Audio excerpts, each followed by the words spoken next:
What's going on? My day-to-day people. Got my people with me, huh? Got my people with me. Another blessed day. All right. Continue to love one another, bless one another, bless the Lord. First and foremost, have to bless the Lord, right? Through his son, Jesus Christ, it's a beautiful blessing. It's a beautiful blessing what the Messiah did for all of us, right? Even those who don't know, even those who seem like they don't care to know, he did it for everyone. And it's a beautiful blessing once you acknowledge that fact. Once you acknowledge that, like he welcomes you in. But we're going to look at this little passage in Matthew. Sorry, we're going to look at Matthew, chapter 11. And the thing about this particular verse, let's go ahead and get to it first. So, Matthew chapter 11, verse 28. We're going to look at 28 and 29. 28, come unto me, all ye that labor and are heavy laden, and I will give you rest. 29, take my yoke upon you and learn of me, for I am meek and lowly in heart, and you shall find rest into your souls. 30, for my yoke is easy and my burden is light. So we all have burdens, right? We all have burdens, and we are to lay them at the Lord, right? Because there's times where we're going through our day-to-day life and it just seems so heavy. It seems so overwhelming. And it's a beautiful thing if you have people around you that can uplift you when you go through these battles, right?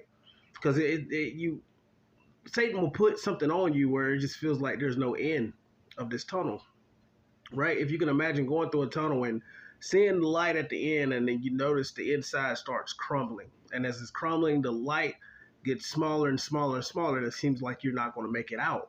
That's the way that Satan will try to suppress your mind to get you away from the cognitive thinking that you are equipped with, knowing that if I have faith, I can get through anything. All praises for that. So when you have faith and you're going through these burdens, like casting burdens at the Lord, right? Just give them to him.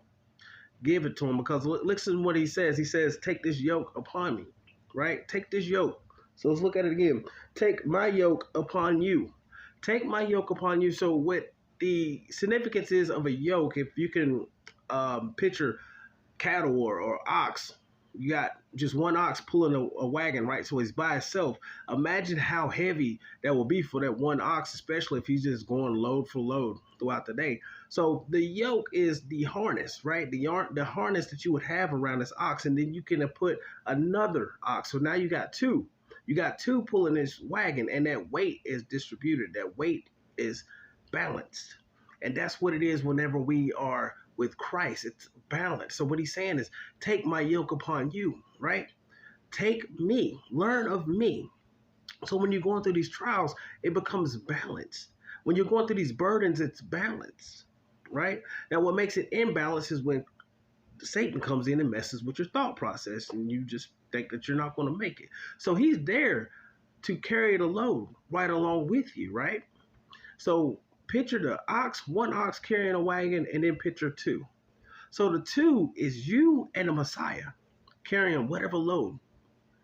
And all praises to the Most High for Christ even to allow himself to be there for us to help carry our load, right?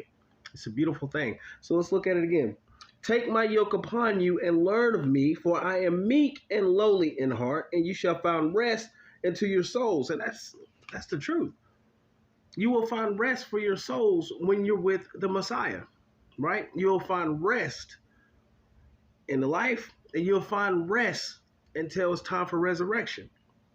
All right. So imagine your soul being just on a high amount of caffeine, right? It's going to be all over the place. That's because it's not at rest.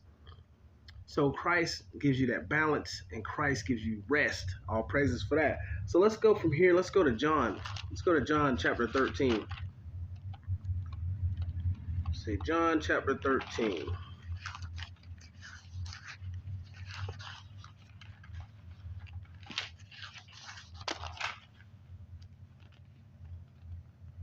Let's look at John chapter 13, verse 13. We'll go 13 to 15.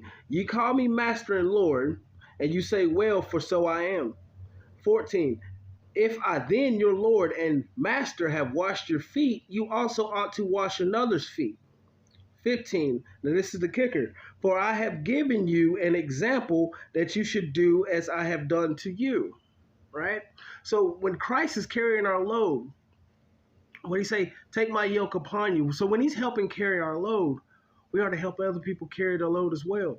And the beautiful thing about it, when you're helping somebody else carry a load, helping somebody else get through their burdens, Christ is right there with you. So now the one ox becomes two, and then the two becomes three. And imagine how much of that weight is distributed. It's not a heavy load for one. It's not a heavy load with two. And it's certainly not a heavy load with three. Much love. Peace.